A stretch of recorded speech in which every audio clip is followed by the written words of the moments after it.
नमस्कार साथियों, स्वागत है आप सबों का आपके अपने यूट्यूब चैनल शिक्षा सेतु पर। तो आज हम लोग देखेंगे एएनएम, जीएनएम और बीएससी नर्सिंग एंट्रेंस एग्जाम के लिए बहुत ही महत्वपूर्ण टॉपिक। ठीक है, चलिए स्टार्ट करते हैं सीधे हम लोग आज का क्लास को। टॉपिक का नाम है हमारे आसपास के पदार्थ। ठीक है, हमारे आसपास के पदार्थ से हम लोग आज 21 क्वेश्चन देखेंगे। ठीक है, एमसीक्यू क्वेश्चन देखेंगे और ये आपके एग्जाम के लिए बहुत ही ज्यादा इंपॉर्टेंट क्वेश्चन है। ठीक है, चलिए आगे चलते हैं। हम लोग का आज का पहला क्वेश्चन देखते हैं। थोड़ा सा इसको जूम कर लेते हैं हम लोग। सबसे पहले थोड़ा फ़ॉन्ट छोटा हो गया है, आपको देखने में कठिनाई ना हो। ठीक है, चलिए इतना हम आप लोगों को क्लियर दिख जाना चाहिए। चलिए शुरू करते हैं पहला क्वेश्चन से। पहला क्वेश्चन है हमारा, निम्नांकित में कौन पदार्थ है।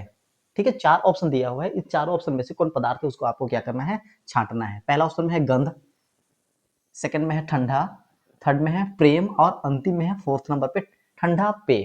ठीक है, तो इसमें से जो पदार्थ है उस पदार्थ को आपको क्या करना है, छांटना है। तो सबसे पहले हम लोग पदार्थ का ही डेफिनेशन थोड़ा सा देख लेते हैं। ठीक है, पदार्थ किसे कहते हैं ये हम लोगों को पहले समझना है। ठीक है, तो वैसा वस्तु जिसका द्रव्यमान हो और साथ ही साथ वह स्थान घेरता हो, ठीक है, उसे हम लोग क्या कहते हैं, पदार्थ कहते हैं। तो उस हिसाब से हम लोग देख लेते हैं यहाँ पर।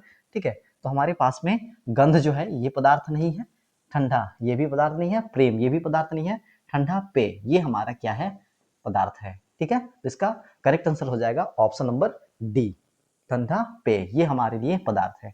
चलिए आगे चलते हैं हम लोग। क्वेश्चन नंबर सेकंड देखते हैं। निम्नांकित में से कौन सा पदार्थ है, इसमें से हम लोगों को क्या करना है, पदार्थ को छांटना है। स्नेह, गंध, घृणा, वायु। तो इसमें जो है वायु जो है ये option number D correct answer है, ये पदार्थ है। ठीक है, चलिए क्वेश्चन नंबर थर्ड देखते हैं हम लोग। निम्नांकित में कौन पदार्थ नहीं है, यहाँ पर आपको छांटना है कि कौन पदार्थ नहीं है। हवा, जल, स्नेह, भोजन। तो इसका करेक्ट आंसर हो जाएगा ऑप्शन नंबर सी जो है स्नेह, ये हमारा करेक्ट आंसर हो जाएगा। ये हमारा पदार्थ नहीं है। हवा हमारा पदार्थ है, जल भी पदार्थ है, भोजन भी हमारा क्या है, पदार्थ है। चलिए अगले नंबर पे चलते हैं, question number four. Question number four है, इसको भी थोड़ा सा जूम कर देते हैं।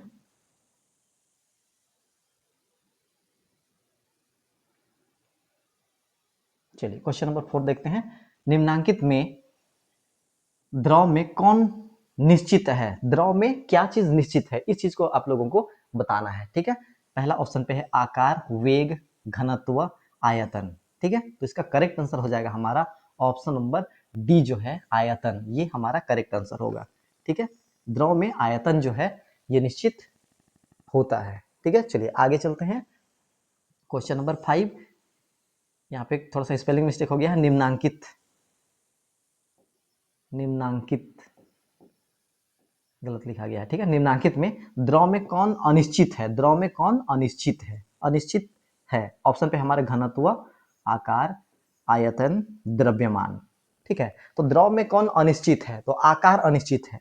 ठीक है, किसी भी द्रव पदार्थ को आप जिस भी बर्तन में रखेंगे वह उसी बर्तन का क्या करता है, आकार ग्रहण कर लेता है। ठीक है, इसी चीज को देख लीजिए, यहाँ का जो द्रव है उसको हम लोग यहाँ डालेंगे तो ये इसका आकार ले लेगा। ठीक है, तो इसका आकार जो है निश्चित नहीं रहता है। ठीक है, अनिश्चित रहता है। चलिए अगले नंबर पे चलते हैं। इसको भी थोड़ा सा जूम करना पड़ेगा क्योंकि इसका भी फॉन्ट थोड़ा छोटा है। चलिए क्वेश्चन नंबर सिक्स देखते हैं। गैस का द्रव में परिवर्तन कहलाता है, गैस जो है ये द्रव में परिवर्तन हो रहा है। ठीक है, गैस किस में बदल रहा है, द्रव में बदल रहा है। ठीक है, ऑप्शन देखते हैं, गैसीकरण, ऊर्ध्वपातन, संघनन, जमना। ठीक है, तो हम लोग इसको क्या कहते हैं, संघनन कहते हैं। गैस जो है वह द्रव में बदलता है तो उसको हम लोग क्या बोलते हैं, संघनन कहते हैं। ठीक है, तो ऑप्शन हो जाएगा हमारा सी जो है इसका करेक्ट आंसर हो जाएगा। ठीक है, चलिए अगले नंबर पे चलते हैं। क्वेश्चन नंबर सेवन देखते हैं। वह ताप जिस पर ठोस द्रव में परिवर्तित होता है कहलाता है, यहाँ पर क्या हो रहा है, ठोस जो है द्रव में बदल रहा है। ठीक है, तो उसको हम लोग क्या बोलेंगे, द्रवनांक बोलेंगे, क्वथनांक बोलेंगे, क्रांतिक ताप बोलेंगे, क्रांतिक बिंदु बोलेंगे। ठीक है, तो हम लोग इसको क्या बोलेंगे, द्रवनांक बोलेंगे। ऑप्शन ए इसका करेक्ट आंसर है। ठीक है, चलिए क्वेश्चन नंबर 8 पे चलते हैं। क्वेश्चन नंबर 8 कह रहा है, किसी ठोस पदार्थ का सीधे वाष्प में परिवर्तन कहलाता है। कोई ठोस पदार्थ है और वह सीधे क्या हो जा रहा है, उसको गर्म कर रहे हैं तो वह सीधे वाष्प में बदल जा रहा है। ठीक है, तो उसको हम लोग क्या कहेंगे, वाष्पन कहेंगे, उबलना कहेंगे, संघनन कहेंगे, ऊर्ध्वपातन कहेंगे। ठीक है, तो इसका करेक्ट आंसर हो जाएगा ऑप्शन नंबर डी, ऊर्ध्वपातन। ये करेक्ट आंसर है। ठीक है, आप लोगों को कमेंट बॉक्स में छापना है कि ये ऊर्ध्वपातन होने वाला दो पदार्थ का नाम आपको क्या करना है, कमेंट बॉक्स में बताना है। ठीक है, चलिए आगे चलते हैं। क्वेश्चन नंबर 9 है, इसको भी थोड़ा जूम कर देते हैं क्योंकि ये भी थोड़ा सा छोटा है फॉन्ट इसका।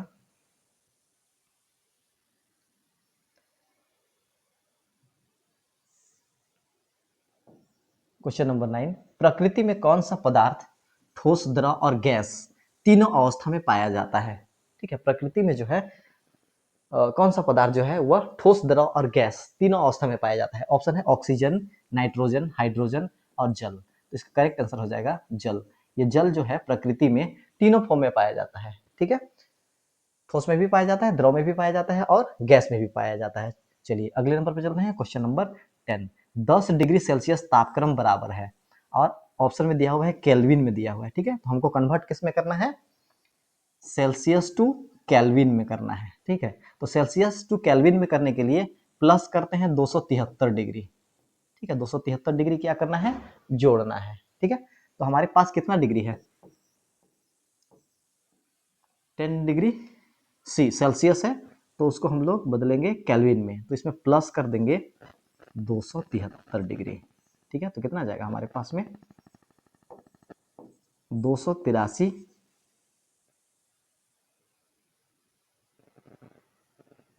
के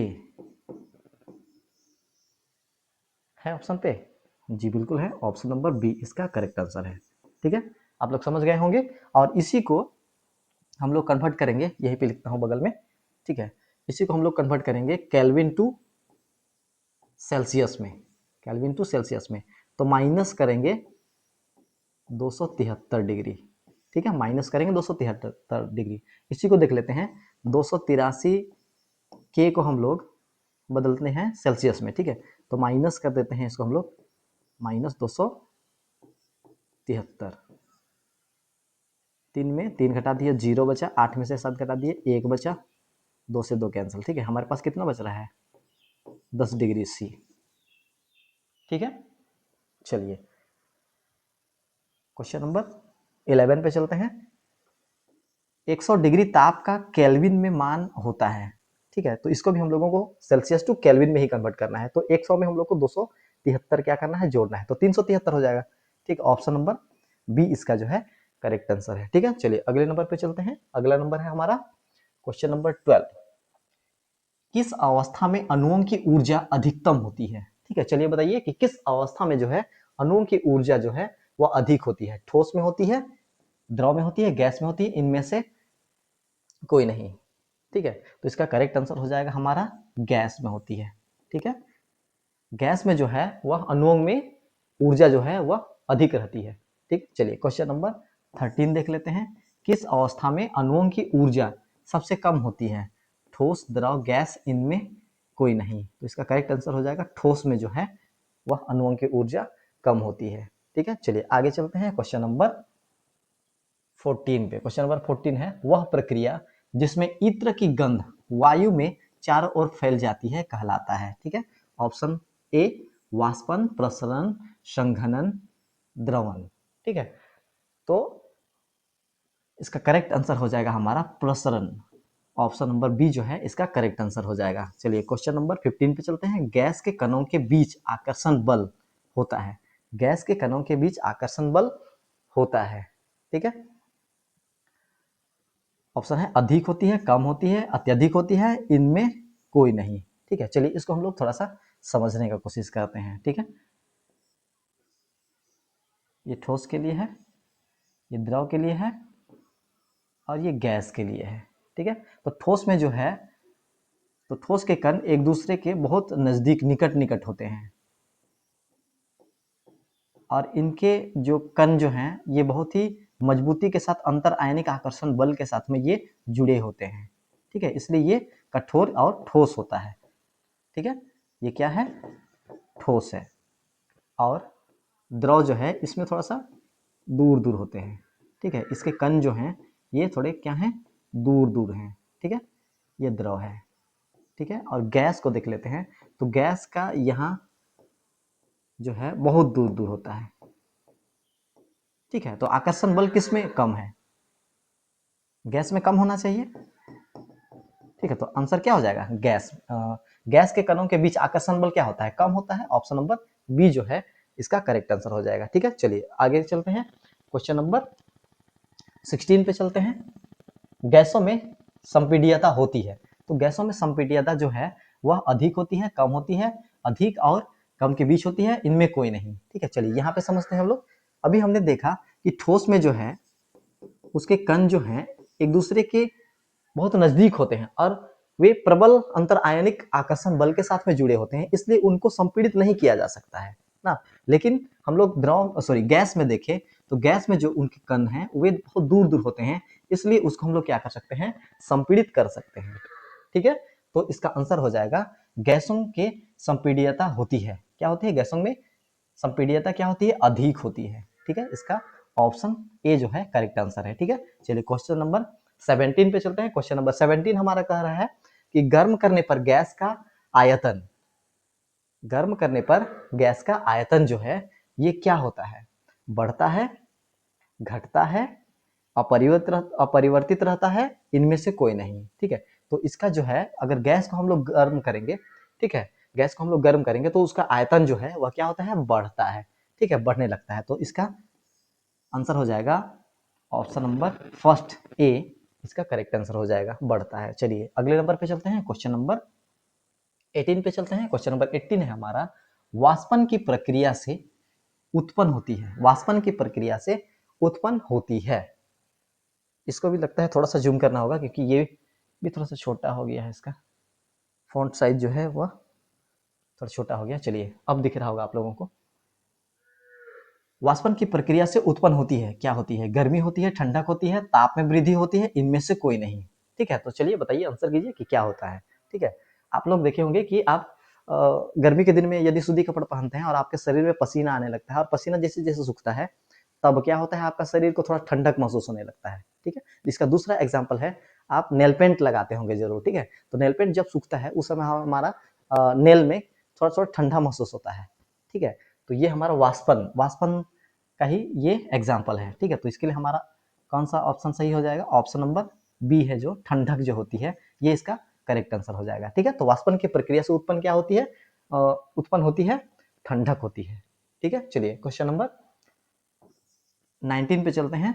जब वाष्प संघनित होता है तो क्या होता है उसको बताना है। वह उष्मा अवशोषित करती है, वह उष्मा उत्सर्जित करती है, उसका ताप बढ़ जाता है, उसका ताप घट जाता है, ठीक है। तो जब वाष्प जो है वह संघनित होती है तो उसका ताप क्या होता है, घटता है, ठीक है। तो ऑप्शन नंबर डी जो है इसका करेक्ट आंसर हो जाएगा। चलिए आगे चलते हैं, क्वेश्चन नंबर 20, आर्द्र वायु में गीले कपड़े सूखते हैं, तो इसका ऑप्शन देख लेते हैं। चलिए, विलंब से सूखते हैं, जल्दी सूख जाते हैं, उमस के कारण सूखते हैं, ठंडक के कारण होता है, ठीक है। तो आर्द्र वायु में अगर गीला कपड़ा अगर हम लोग सुखाते हैं तो वह क्या होगा, विलंब से सूखेगा, जल्दी सूखेगा, उमस के कारण सूखेगा या ठंडक के कारण सूखेगा, ठीक है। तो इसका करेक्ट आंसर हो जाएगा विलंब से सूखते हैं, ठीक है। ऑप्शन नंबर ए जो है इसका करेक्ट आंसर हो जाएगा। चलिए अंतिम क्वेश्चन देखते हैं हम लोग हमारा आज का, निम्नांकित में कौन कपड़ा गर्मियों के समय में अधिक आरामदायक होता है, ठीक है। ऑप्शन है पॉलिस्टर, सिल्क, सूती, सिंथेटिक। तो इसका करेक्ट आंसर हो जाएगा सूती कपड़ा जो है ये गर्मियों के लिए बहुत ही आरामदायक और फायदेमंद होता है, ठीक है। तो इसका करेक्ट आंसर हो जाएगा ऑप्शन नंबर सी, इसका करेक्ट आंसर है, ठीक है।